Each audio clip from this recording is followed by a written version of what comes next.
Hi, welcome to the Digital Delusion Diaries. This is Doyle Bueller, and today we are on episode number 54, where we're going to discover in our 365-day social media challenge, path.com. And how Path describes itself is, well, the place for your personal life. So what it's trying to do is actually create something like Facebook and like Twitter and like everything else out there, but trying to make it a little bit more personal so that you only have to deal with specific people that you know. So it's more of sort of your inner circle in terms of your friends and your family and that sort of thing. So it allows you to connect with them a little bit easier.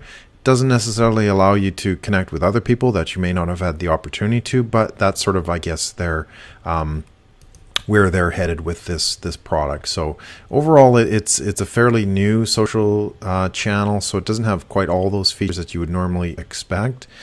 So what path.com actually is more of an app as opposed to a web social community. So you do need to, in fact, download it for your iPhone, your Android device, and use it from there. So the interface from the website itself is very simplistic. So it's really just to kind of set things up and that sort of thing, and so that you can kind of manage a few of the different things. And obviously they use it to convey who they are, and so that you can get to know Path from just a search perspective. So if you're not too familiar with the app. So that's basically what on the site itself, you can create an account.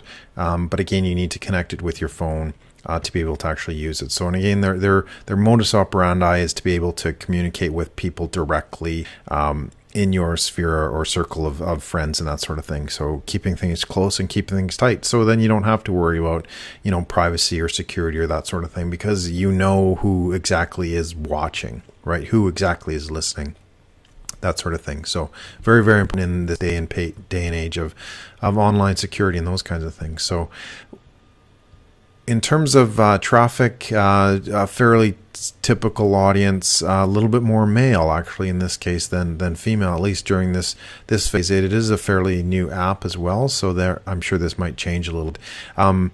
Again, looking at more of the younger set, not a lot of college, some college in terms of below average and above average and that sort of thing, but again being accessed from school primarily. So gives you a good indication of who your audience might be.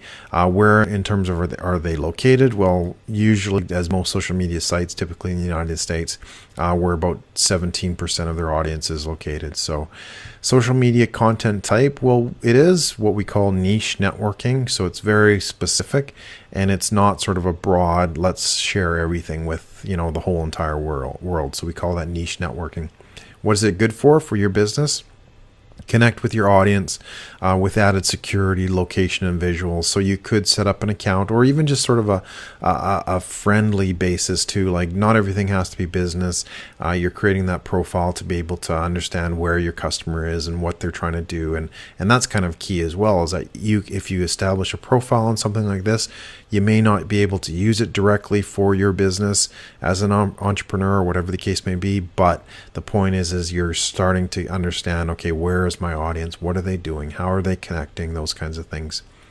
What do you need to do to use this platform for your business? Well, use the account to connect with your audience directly. Post locations, photos, images, and status updates that relate and are relevant to your audience. Okay, so you don't have to be, that great loving uncle that everybody wants to hear and see from, but what it does is it allows you to kind of connect and communicate with this channel. So what type of business is it useful for? It's actually useful for all businesses, and honestly, you should be looking at something with a specific demographic. If you're dealing with different boomers or Gen X or Gen Y, probably not. Gen Y, a little bit more. Those kinds of things you need to take into look in terms of, okay, what is my audience using? In terms of pay plans, they don't have any pay plans. It's basically a free version. You can download it, a smartphone app. Overall content type, again, specific to your audience and personas. So make sure you know who your persona is, and then you can decide if this platform is useful for you, for your marketing and your development and that sort of thing. So comparable, similar sites, obviously Instagram, it's a little bit more private. Instagram recently added in a feature where you can message very specific people. So It's meant for sharing images, and again, it's meant for sharing on a closed capability.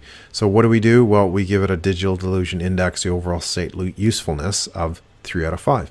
So overall, a fairly good site, somewhat a little bit very, very specific for a lot of entrepreneurs. But if you've got a target demographic, a target customer in that area, then you will be able to find some use for it. So, all right, well, that's it for this episode of the Digital Delusion Diaries. I hope you enjoyed it. If you have any questions, please send them over, doyle@thedigitaldelusion.com, and stay tuned for our next episodes coming up. Thank you. Have a wonderful day, and we will see you online.